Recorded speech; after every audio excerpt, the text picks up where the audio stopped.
Due to the nature of the human condition, our response to the push and pull of life is often not a response at all. It is instead a series of unproductive reactions that promote little growth and creates a space where living is a prison instead of a purpose. But what if they were to respond? Hey folks, thank you for joining us for the very first episode of Human Interest. My name is Jason D. Perry. I am the founder of Communication with You in Mind, LLC. And today, in our very first episode, I have the privilege of being with Anthony Strayhorn, founder and owner of StrayFit, transformational coach, as well as self-awareness guru. Anthony, welcome to Human Interest. Thank you for having me. I appreciate it. So I think I know that you are on a specific journey and you use fitness as a tool for that. But fitness is only a way of helping people better respond to all other aspects in their life. But we want to get to before you got here. Mm-hmm. Tell us about your dream. Tell us a bit about yourself. Where are you from? Where did you grow up? What did you learn? Yeah. So I'm originally from North Carolina, so a native Carolinian. Graduated from college there in 2000. High school in 2000. Went to college, graduated in 2005 from North Carolina A&T. I then proceeded to go into the corporate world as a chemical engineer, where I worked for approximately 7 years. And so I did the corporate experience for 7 years, where I gained experience learning about how to work in the power generation industry.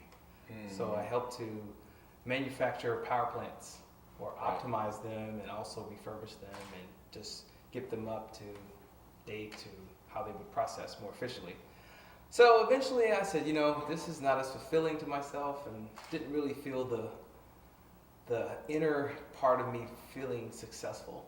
Right. So I wanted to have something more engaging with people where I would really get to be able to address health, fitness, love, balance, the different aspects of my life that were really big governors for me. And so in 2012, I stopped working in the corporate arena and started to go into health and fitness, health and wellness. And the rest is history. I mean, that's the short version of it. There's been there's other parts interwoven in between that story as well. So yeah. So really, under the umbrella of self-awareness, we know that a lot of people are sitting in corporate offices, even as we're doing this interview right now, feeling like they're trying to find a way to bridge the gap between their passion and their profession, or work in their passion altogether. Sure. And some people have that sense of motivation, but not enough motivation to execute it and leave that corporate position and really fulfill what is natural to them in terms of their passion. So for you, when you left corporate America to attain this higher sense of self-efficacy, self-actualization, what were you feeling internally? Like going in from 9 to 5, what were you feeling internally that made you say, this is enough. Yeah. I have to be doing something different for me. Mm-hmm. Yeah, for me, I've always understood that you become who you hang around. Mm. You become the environment that you're always in because you're gonna acclimate to it. It's just energy. It's the energy of the environment. It's the people that you talk to. It's the conversation you have each and every day. So those conversations, while they were fun, in the sense, I had great friends, I had great coworkers. I just didn't feel that it really was satisfying my deeper needs, which was growing, which was contributing, which was traveling, which was having significant relationships. And so there was a point where I was just like, this is going to end. I'm not sure how or which way I'm going to transition or how I would, but I knew it was going to end. And I've always looked at that experience as a stepping stone to something else. And I never said that it was a bad experience or one that I regret, because I don't have any regrets, because I feel like everything that I'm on the path towards is a step for me to get to somewhere else. So it's all purposeful, it's all meaningful, it's all necessary. So yeah. I had the privilege of attending one of your sessions today, and you mentioned something that you do with your clients called magic. Yeah. What does that mean? People are sitting in these circles and they're sharing these things. Sure. What is magic to the StrayFit family? So magic, as we define it in my community, is the ability to influence yourself, others, and the experience of life in an empowering way. So it looks like this. So I started running around the block because, I just wanted to start running. I wanted to get more in shape. I wanted to just start to build my personal conditioning. And so I've been doing it for 2 weeks, and then my neighbor comes out and says, "Hey, I noticed you've been running. I thought about running myself and didn't know if I could do it, but I saw you and I thought about the idea again. So I think I'm going to start running with you." So what you have done in that moment is that you have influenced somebody to do something in a way. Of course, they always have the choice of making it, but that you planted the idea in their mind subconsciously that they too can be a runner. They too can actually move. Yeah. So that's an example, very simple example of a magical moment where you've influenced someone else to do something that will empower them, that will give them a greater state of health, give them a greater state of vitality and energy. Yeah. And I know that you talk a lot about doing something that is contributing to the betterment of humanity, Sure. right? Yeah. And a lot of those things are not tangible, they're internal things. So what are some systems of belief, some internal things, some epiphanies that you've come to that you want everyone else to come to that type of realization? Yeah. Like, what are some things you've given yourself that you now want to give away to everyone else to help them be, essentially, to experience the human condition in a better way? So I always have believed that you create your life. Your choices, your thoughts, the environment you're around, all are part of shaping your life.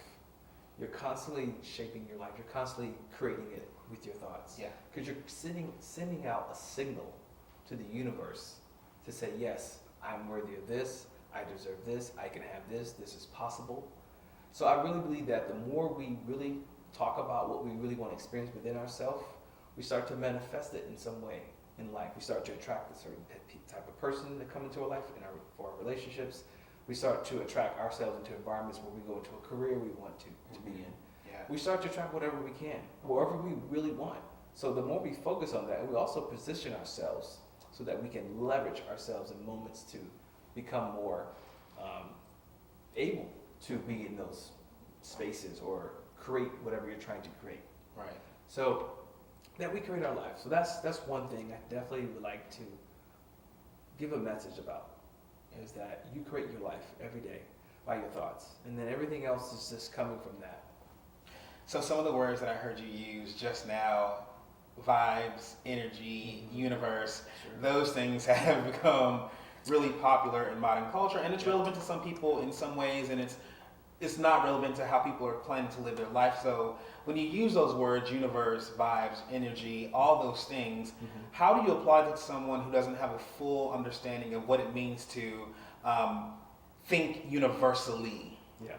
So I usually try to give something that somebody can relate to, something that's relatable. Like your children, for example. Yeah. Your children are constantly picking up on your behaviors. They're constantly picking up on your moods. All those things are just manifestations of energy in different forms. So that we're all influenced or all affected by everybody because we're all connected. No matter what, even if we're not physically touching directly, there is some connection, whether it be the ground that you're standing on and the ground you're standing on is both the same ground we're both standing on. And so we're connected in some energetic form, some way. So we're all connected. So when we realize that when we do things that harm ourselves, we harm others. And when we try to harm others, we harm ourselves too. So it's important to understand that it's always about everybody together. It's like everybody has a part in how they influence everybody else's life. It really is. And so the more we can see that, we can start to have more compassion and love and understanding and consideration for everything that we do. And we're also more intentional about the choices, the places we go, the people we hang around, the foods we eat, the jobs we take on, the people we invite into our personal space to form a relationship. How critical do you think it is for people to learn how to respond to those moments in life when it seems like life is not something that we're living, but more like a burden we're carrying? So when you think about those people and how to respond, everything that happens just by being human, living life, conflict, morality, love, hurt, loss, all those things, how do we begin to get to a space where we can be in full harmony with everything that's happening to us or happening around us without it happening to us in a way that shifts who we naturally are? Yeah. So what I like to say is that where you focus your attention, that's what you'll get. Like energy goes where you focus your attention, and you'll feel what you focus on. So the more you focus on, say, I don't have enough of this, I don't have enough of this, then you'll tend to see a pattern in your life of not experiencing that. Or, whatever that is, or I'm going to go through this day, it's going to be terrible, I'm not going to have a great experience. The more you keep saying that to yourself, you start to manifest it. And so understand that you have the power to choose your response. Now, you can't choose what someone does to you or how someone shows up when they come to the office, but you always have a choice on what you give your attention to and how you respond to it. Right. So your emotions are all part of what you create within yourself. No one can make you happy. No one can make you angry. You have the capacity to choose that emotion. Right. But it does take some practice. It takes some self-mastery.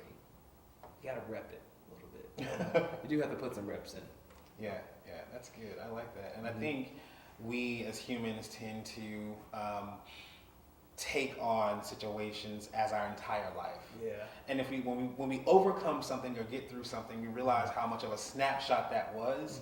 But in that moment, we made some very permanent decisions based off of a very temporary struggle. So when we talk about struggles and victories for you, what is a key internal struggle you had to deal with, and what was the victory as a result of getting through that and not letting it fully control how you navigate your life? Yeah, this is great. I'm glad you asked that, because I would say probably in the last 6 months, I've kind of got to a space where I really start to value myself in terms of self-worth and holding my standards in life consistently, like holding my relationship standards consistently. What that looks like is not wavering away from what I understand my personal value is for my coaching, for my training, for me as a person in someone's life, to the experience of life. So that looks like now with my clients, I hold a higher standard in which we operate, which the arrangement is there. The arrangement that we have around coaching and training, I don't waver on the standards I have in place for attendance, for training, for what is to be expected, for what we're going to get out of that relationship. And so that creates a space, or creates the moment where you get this fulfillment that comes out of develops within you from that. And so that's been a big thing, because for a while I just didn't think that I really could hold a standard. I really believed that it would really, if I held that standard, that I wouldn't have clients, and that they wouldn't want to be around, or they would just feel conflicted, or not conflicted, but confronted. So I really had to just become more bold and courageous to be, bold in the moments, and really just make a stand for myself and hold it. And that took a little bit of time, took some reps, it took some moments to just all right, I'm going to get through it, I'm going to do it this time, I'm going to do it this time. So constantly getting back to myself. Constantly getting back to self. I know you believe that is an everyday process.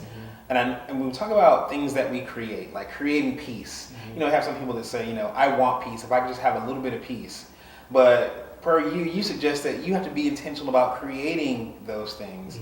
What's something that you do every day to create a moment of peace, or a moment where it's just Anthony with himself, in and of himself? Yeah, meditation. 10 to 15 minutes of meditation. A run, sometimes go running. A lot of times listening to music, drinking tea, just not thinking about anything, just zoning out. Yeah. And just really just taking that time for myself to just be. To just be. Yeah. And sometimes, for me, it's like not trying to figure something out, just allowing things to just flow. Our mind is constantly about trying to operate in these areas of functionality, like who, what, when, how, where, all the things about determining what you're going to know, as opposed to just being. So those are some things that I do. I just sit still, listen to music, do my exercises, read, love to read, hike, love to hike. So those are moments where I really get to just be with me, have my own self-care. Right, self-care. So what we say now is that the body is a temple. Yes. That's becoming much more prevalent in our language in modern society, our microwavable millennial generation, if you will. So for you, I know that you have certain dietary restrictions as a way, not isolated, but as a way of coupling the way that you are living your life, to be fully present with who you are, and to be clean, and to be internally clean as well as externally clean. So talk to me a little bit about your diet. What does that look like for you? Yeah, so I've been vegan for 17 years. Before it was popular. Before it was popular. Before it was a trend, at least where I was at. Where was that? Yeah. In the southeast, where we live at now. And I was really triggered by something that a doctor, a holistic health doctor, said at a lecture that I went to in Raleigh, North Carolina in 2002. And from there, it was like this huge light bulb just went off. And so I just started to feel this inner transformation around living more aligned with nature and not eating animals, not eating byproducts, not eating things that don't have as much of a energetic benefit for me. So I tinkered around with a number of different things, but I pretty much went straight from eating meat, eating dairy, eating animal byproducts to not eating any of that. And then I, experimented with vegetarian for about 6 months, and then I went straight to vegan, hardcore, 100%. Wow. And for me, it's given me a deeper sense of connection with nature, with animals. Also, I feel lighter. I feel more energetically efficient. And I also just feel cleaner, people say. But definitely a personal efficiency that I have within me. And just nutritionally, I think there's a deeper sense of, I have a deeper sense of wellness that I get from it, So I think that everything you eat has a certain level of energy, So I feel like just eating more plant-based gives me a higher level of energy for not just physicality, but spiritual, mental, emotional wellness as well. Yeah. So people can, we know people who have your sort of who live vegan lives or this holistic type of lifestyle and very into and talking about self-awareness. And honestly, the mainstream society may look at your lifestyle and say, oh, that's a little strange, that's a little eccentric. And to do this type of lifestyle, to become the entrepreneur that you become, I'm sure you had to let go of some sort of societal norms, some societal expectations for your life. What was the response when you started going down this new path? And this is to help somebody. When you started going down this new path, what was the response for you're leaving this salary, this great job, or optics of a great job for the external person not working in the job every day? What was some negative things you heard from people that you love and know? Yeah, a lot of it was fear from family, like, are you sure you can do this? Are you sure you want to do this? Right. You're not going to have consistent income, or just all the things that we tell ourselves, all the fear, all the scripts, the narrative of what your life will be if you don't have a job, or what you're not going to get because you're not eating meat. It's just all scripts. It literally is the same sentence, same verbatim statements and phrases that people say, one person to another. So I heard a lot of that. And then, for me, I've always had a spirit of being a little rebellious, a little like, I'm still going to climb the rock, even though you told me not to. I'm still going to jump on that tree. I'm still going to go down that path just so I can find out for myself. And see, for me, that gave me a sense of adventure, exploration. And that is a huge defining experience within myself that gives me deep meaning. Right. So, and that helps with my balance. I do like security, I do like some things to be in place, but I also like just to have the unknown be around. I like to have variety. And I think we all do. I say that we're just scared to embrace it because a whole world is about having security, have everything in place. Have your car, have the wife, have the husband, have the house, have the job, have it all, have all your boxes aligned. We don't want to shuffle them up. We just want to keep them all neat and together, compartmentalized. For me, I was never that way. And that's just been my experience in this life right now. And it's not to say anybody that wants that or has that has something wrong with them or isn't as fulfilled. It's just you're creating your life. So create it as you want it to be and how you want to experience it. Yeah. So if you could offer a piece of advice for those people who want to go on a similar journey or abandon some societal things that they have, not saying those things are bad, but they want to go on a deeper journey into themselves and they're worried about what naysayers might say, what is a piece of advice you would offer those individuals? I would say that make a little bit of a jump each day. Even if it's not the full cliff jump. You just jump down one step. Or go up one step. Do it at a time. Because what it is, you're rewiring your psychology, your personal wiring. Yeah. And so while I also believe that nothing great gets built in a day. Right. So to experience a full transformational shift, it takes a lot of steps. It takes a lot of intentionality.